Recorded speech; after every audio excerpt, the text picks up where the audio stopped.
जय श्री कृष्ण दोस्तों। जीवन में जब भी बुरा वक्त आता है तो सब कुछ उल्टा लगने लगता है। ऐसे में हिम्मत हारने के बजाय अगर हम थोड़ा धैर्य रखें और सही सोच रखें तो कोई भी मुश्किल आसान हो सकती है। धैर्य ही वो शक्ति है जो हमें बताती है कि आज का बुरा वक्त कल अच्छे वक्त में जरूर बदलेगा। दोस्तों, आज आप जो ये वीडियो देख रहे हैं ये कोई इत्तेफाक नहीं है, बल्कि भगवान श्री कृष्ण की मर्जी है। श्रीमद् भगवद गीता का ज्ञान एक अमृत की तरह है जो मुरझाए हुए मन में भी नई खुशी भर देता है। मेरा विश्वास है कि अगर आप इन 30 अनमोल उपदेशों को शांति से सुनेंगे और समझेंगे तो आपकी जिंदगी पूरी तरह बदल जाएगी। चाहे आपकी कोई भी परेशानी हो, इन वचनों में आपको उसका हल जरूर मिलेगा। इसलिए इस वीडियो को अंत तक पूरा देखें और एक भी बात मिस न करें। और हां दोस्तों, अगर आप अपनी जिंदगी में शांति और कृष्ण का आशीर्वाद पाना चाहते हैं तो कृष्ण वंदन चैनल को अभी सब्सक्राइब जरूर कर लें ताकि आप हमारा कोई भी वीडियो मिस न करें। चलिए श्री कृष्ण के इन अनमोल वचनों के साथ आज की यात्रा शुरू करते हैं। श्रीमद् भगवद गीता का पहला अनमोल वचन यह है कि जिस स्थान पर आपके लिए प्रेम और सम्मान न हो वहां कभी अपने कदम नहीं बढ़ाने चाहिए, क्योंकि जहां इंसान की कद्र नहीं होती वहां उसका आत्मसम्मान भी धीरे धीरे खत्म होने लगता है। महाभारत का युद्ध शुरू होने से पहले जब दोनों पक्षों के बीच तनाव अपने चरम पर था, तब श्री कृष्ण पांडवों की ओर से शांति का प्रस्ताव लेकर हस्तिनापुर पहुंचे। उनका उद्देश्य युद्ध कराना नहीं, बल्कि दोनों कुलों को विनाश से बचाना था। उस समय शकुनी ने दुर्योधन से कहा, कृष्ण साधारण नहीं है। यदि किसी तरह ये हमारे पक्ष में आ जाएं, तो पांडवों की जीत का सपना यहीं समाप्त हो जाएगा। इसलिए इनका भव्य स्वागत करो, इन्हें अपने महल में ठहराओ और हर संभव प्रयास करके इन्हें प्रसन्न करो। शकुनी की बात सुनते ही दुर्योधन ने राजसी स्वागत की पूरी तैयारी करवा दी। जब श्री कृष्ण हस्तिनापुर पहुंचे तब दुर्योधन ने हाथ जोड़कर कहा, प्रभु कृपया मेरे महल में पधारिए, मेरा आतिथ्य स्वीकार कीजिए और मेरे साथ भोजन कीजिए। तब श्री कृष्ण ने शांत स्वर में उत्तर दिया, दुर्योधन, मनुष्य किसी के घर दो ही कारणों से जाता है। पहला, जब वहां उसे सच्चा प्रेम मिलता हो, और दूसरा, जब जीवन में ऐसी विपत्ति आ जाए कि उसके पास कोई दूसरा मार्ग न बचे। न तो मैं किसी संकट में हूं और न ही तुम्हारे मन में मेरे लिए प्रेम है। तुम्हारा यह निमंत्रण सम्मान से नहीं बल्कि स्वार्थ से भरा हुआ है। तुम मुझे इसलिए अपने महल में बुलाना चाहते हो ताकि तुम्हारा उद्देश्य पूरा हो सके। जहां केवल स्वार्थ हो वहां अपनापन कभी नहीं होता, इसलिए मैं तुम्हारा निमंत्रण स्वीकार नहीं कर सकता। इतना कहकर श्री कृष्ण वहां से सीधे महात्मा विदुर के घर चले गए। विदुर के घर में न सोने चांदी के बर्तन थे, न राजाओं जैसा वैभव था, लेकिन उनके हृदय में भगवान के लिए सच्ची श्रद्धा, प्रेम और सम्मान था। श्री कृष्ण ने महल का वैभव छोड़कर एक साधारण घर को इसलिए चुना क्योंकि भगवान को धन नहीं, भावना प्रिय होती है।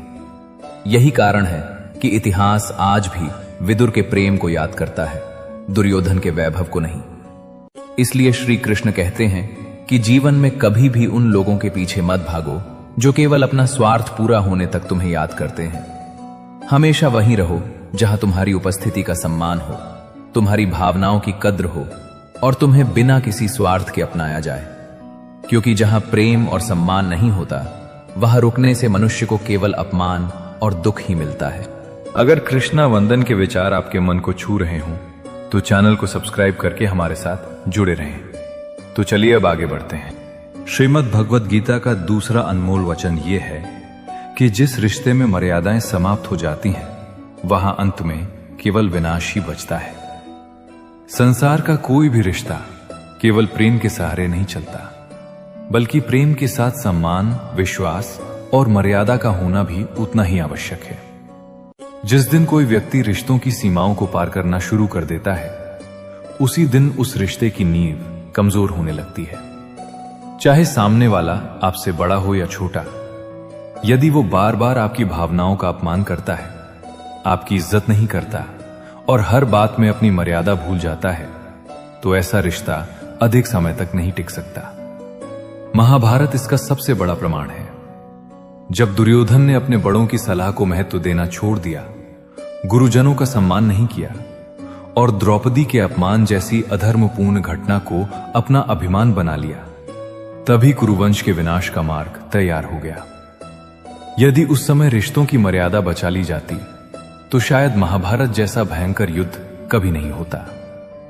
इसलिए श्री कृष्ण कहते हैं कि किसी भी रिश्ते को निभाने के लिए केवल अपने अधिकारों की नहीं बल्कि अपने कर्तव्यों की भी रक्षा करनी चाहिए। जहां लोग एक दूसरे की भावनाओं की कदर करते हैं, एक दूसरे की बातों का सम्मान करते हैं और कभी अपनी सीमाएं पार नहीं करते, वहां रिश्ते जीवन भर मजबूत बने रहते हैं। लेकिन जिस रिश्ते में अपमान, अहंकार और मनमानी बढ़ने लगती है, वहां प्रेम धीरे धीरे समाप्त हो जाता है। इसलिए कभी भी ऐसा व्यवहार मत कीजिए जिससे किसी अपने का सम्मान टूट जाए, क्योंकि टूटा हुआ विश्वास और टूटा हुआ रिश्ता दोबारा जुड़ तो सकता है, लेकिन पहले जैसा कभी नहीं बन पाता। याद रखिए, रिश्ते प्रेम से बनते हैं, लेकिन मर्यादा से जीवन भर टिके रहते हैं। श्रीमद् भगवत गीता का तीसरा अनमोल वचन यह है कि मनुष्य के सभी दुखों का सबसे बड़ा कारण उसका मोह होता है। जब किसी व्यक्ति का मोह किसी इंसान, वस्तु, धन, पद या रिश्ते से जरूरत से ज्यादा बढ़ जाता है, तब उसका विवेक धीरे धीरे समाप्त होने लगता है। मोह मनुष्य को सत्य से दूर ले जाता है और अज्ञान की ओर धकेल देता है। यही अज्ञान आगे चलकर उसके जीवन में अनेक दुखों और परेशानियों का कारण बनता है। महाभारत में इसका सबसे बड़ा उदाहरण महाराज धृतराष्ट्र हैं। वे अपने पुत्र दुर्योधन से इतना अधिक मोह करते थे कि उसके हर अन्याय को देखकर भी मौन रहे। उन्हें कई बार समझाया गया कि दुर्योधन अधर्म के मार्ग पर चल रहा है, लेकिन पुत्र मोह ने उनकी बुद्धि पर ऐसा पर्दा डाल दिया कि वे सही और गलत का निर्णय ही नहीं कर सके। अंत में उसी मोह ने उनके पूरे परिवार को विनाश की ओर पहुंचा दिया। इसलिए श्री कृष्ण ने अर्जुन से कहा था कि जब मनुष्य के भीतर ज्ञान का प्रकाश जागता है तो सबसे पहले उसका मोह समाप्त होता है, क्योंकि मोह ही अज्ञान की जड़ है। इसी सत्य को समझाने के लिए एक प्रसिद्ध कथा सुनाई जाती है। यूनान का सम्राट सिकंदर पूरी दुनिया जीतने का सपना देखता था।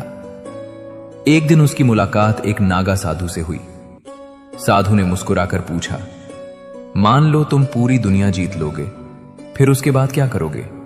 क्या इसके आगे भी कोई और दुनिया है जिसे जीत सको? यह प्रश्न सुनकर सिकंदर कुछ क्षण के लिए मौन हो गया। तब संत हंसते हुए बोले, तुम्हें दुनिया जीतने की नहीं, अपने मोह को जीतने की आवश्यकता है, क्योंकि जिस व्यक्ति की इच्छाएं कभी समाप्त नहीं होती, उसे पूरी दुनिया भी सुख नहीं दे सकती।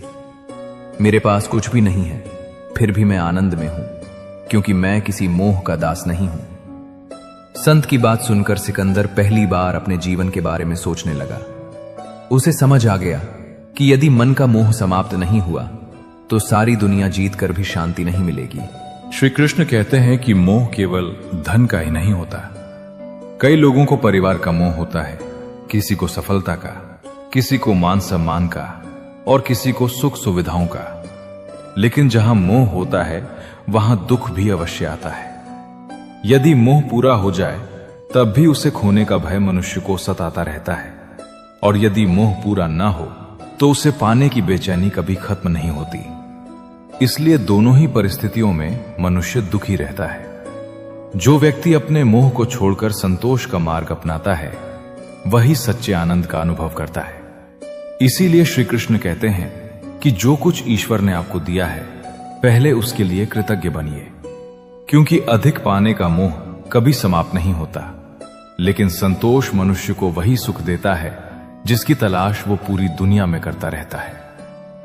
श्रीमद् भगवत गीता का चौथा अनमोल वचन यह है कि जो दूसरों के साथ छल करता है उसका अंत कभी अच्छा नहीं होता। छल और कपट से कुछ समय के लिए सफलता अवश्य मिल सकती है, लेकिन वो सफलता अधिक दिनों तक टिकती नहीं। समय आने पर मनुष्य को अपने हर कर्म का फल अवश्य मिलता है।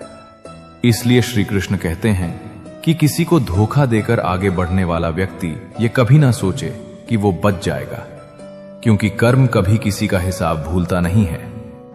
महाभारत में दुर्योधन और उसके मामा शकुनी ने अपने पूरे जीवन में पांडवों के साथ छल किया। कभी जुए का खेल रचा, कभी षड्यंत्र किया और हर कदम पर उन्हें धोखा देने का प्रयास किया।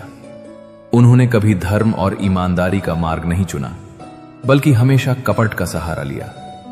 कुछ समय के लिए उन्हें ऐसा लगा कि उनकी हर चाल सफल हो रही है, लेकिन धीरे धीरे उनके ही कर्म उनके सामने खड़े हो गए। युद्ध के समय उनके पक्ष का एक एक महान योद्धा उनसे बिछड़ता चला गया और अंत में स्वयं दुर्योधन को भी अपने कर्मों का परिणाम भुगतना पड़ा। जिसने जीवन भर छल को अपनी सबसे बड़ी ताकत समझा, उसका अंत भी वैसा ही हुआ जैसा उसके कर्मों ने तय किया था। जीवन में भी यही नियम चलता है। कई लोग ये सोचकर दूसरों को धोखा दे देते हैं कि किसी को पता नहीं चलेगा, किसी का हक छीन लेते हैं, किसी का विश्वास तोड़ देते हैं और अपने आप को बहुत चतुर समझने लगते हैं। लेकिन समय चुप रहता है, अंधा नहीं होता। वो एक एक कर्म का हिसाब रखता है। आज आप किसी के साथ जैसा व्यवहार करेंगे, कल वही व्यवहार किसी न किसी रूप में आपके पास लौटकर जरूर आएगा। इसलिए श्री कृष्ण कहते हैं कि यदि जीवन में सच्ची सफलता और मन की शांति चाहिए, तो हमेशा सत्य और ईमानदारी का मार्ग अपनाइए।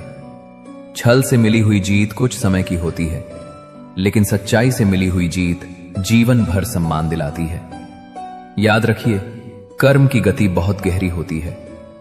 मनुष्य दुनिया से छिप सकता है, लेकिन अपने कर्मों से कभी नहीं छिप सकता। जो जैसा बोता है, अंत में उसे वैसा ही फल अवश्य प्राप्त होता है। यही प्रकृति का अटल नियम है। श्रीमद् भगवद गीता का 5वां अनमोल वचन यह है कि अपने जीवन का सहारा कभी किसी इंसान को मत बनाइए। मनुष्य की सबसे बड़ी भूल तब शुरू होती है जब वो अपनी ताकत, अपनी खुशी और अपने भविष्य को किसी दूसरे व्यक्ति से जोड़ देता है। जिस दिन आपको ये लगने लगे कि इस व्यक्ति के बिना मेरा जीवन नहीं चल सकता, उसी दिन से आपकी कमजोरी शुरू हो जाती है। क्योंकि दुनिया का नियम है कि लोग वहीं तक साथ निभाते हैं जहां तक उनका स्वार्थ पूरा होता है।